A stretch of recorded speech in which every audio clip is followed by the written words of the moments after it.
मध्य प्रदेश की पूर्व मुख्यमंत्री और भाजपा की तेज तर्रार नेता उमा भारती शारदीय नवरात्रि के अवसर पर मैहर पहुंची, जहां उन्होंने मां शारदा की पूजा अर्चना कर प्रदेश की खुशहाली की कामना की। इस दौरान मीडिया से चर्चा करते हुए उमा भारती ने एक बार फिर शराबबंदी को लेकर जन जागरूकता अभियान चलाने की बात कही। मध्य प्रदेश की पूर्व मुख्यमंत्री उमा भारती ने मां शारदा मंदिर मैहर पहुंचकर मत्था टेका और मां शारदा का आशीर्वाद लिया। उमा भारती मैहर पहुंची और मां शारदा की विधि विधान से पूजा अर्चना की। उमा भारती ने कहा कि मुख्यमंत्री और भाजपा प्रदेशाध्यक्ष भी उनके इस अभियान से सहमत है। सिर्फ शराबबंदी नहीं बल्कि नशा मुक्ति के लिए अभियान शुरू होगा। लोगों को जागरूक किया जाएगा और ये अभियान 15 जनवरी से शुरू होगा। उमा भारती ने कहा कि सरकार इस दिशा में भी प्रयास कर रही है कि शराबबंदी से होने वाली राजस्व हानि को कैसे पूरा करेगी।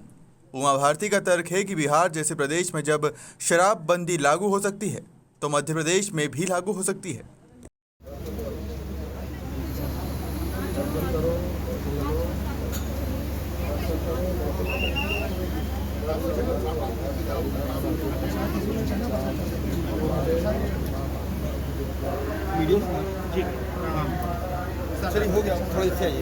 सबको सद्बुद्धि है और मैंने पहले ही कहा है कि हमको दोनों से कुछ सीखना पड़ेगा। एक तो गुजरात से, क्योंकि गुजरात में आदिवासी वर्ग बहुत बड़ी संख्या में है और मध्य प्रदेश में भी आदिवासी वर्ग बहुत बड़ी संख्या में है।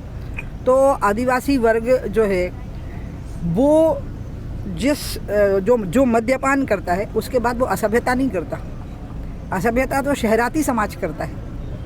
और मेरी और शिवराज जी की और बीडी शर्मा जी की एक ही सुर है कि अगर दोनों ही शराब से नफरत करते हैं, हमारे पार्टी के कार्यकर्ता भी शराब और शराब पान से नफरत करते हैं, लेकिन उनका ये कहना है कि जागरूकता से हो तो ज़्यादा अच्छा है।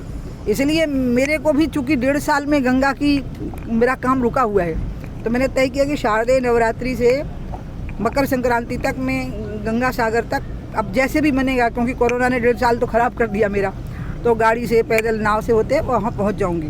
तब तक मैंने सबको कहा है कि सब लोग प्रयास करिए, सरकार का सहयोग करिए जागरूकता की दृष्टि से, कि लोगों में मद्य विरोधी जागरूकता आवे, मद्यपान करने वाले लोग स्वेच्छा से छोड़ें। और उसमें सरकार की व्यवस्थाएं भी कि जो छोड़ना चाहते हैं उनके लिए कैंप भी लगते हैं उनको उससे निकालने के लिए।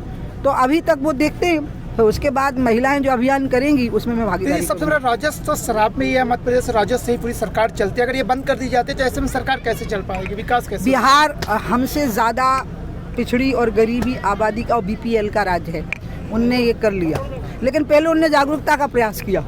इसलिए मैं शिवराज जी के साथ हूँ इसमें और बीडी शर्मा के, कि हम अभी 15 जनवरी तक जागरूकता के प्रयास को पूरी छूट देते हैं। ठीक है, उसमें देखते हैं ना रेशियो क्या आता है जागरूकता में। जैसे मैं अपने गांव में ही कल बैठक करूंगी, हमारे गांव के लोगों ने छोड़ दी, मेरे कहते ही छोड़ दी। आपको मैं बताऊं, आप यकीन नहीं कर पाओगे, मैं भुवन स्थान है और उसका संबंध है यहाँ से उत्तराखंड और बुंदेलखंड का संबंध है।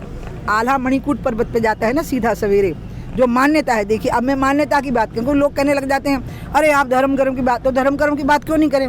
मंदिर में प्रणाम करने आ रहे हैं कि नहीं?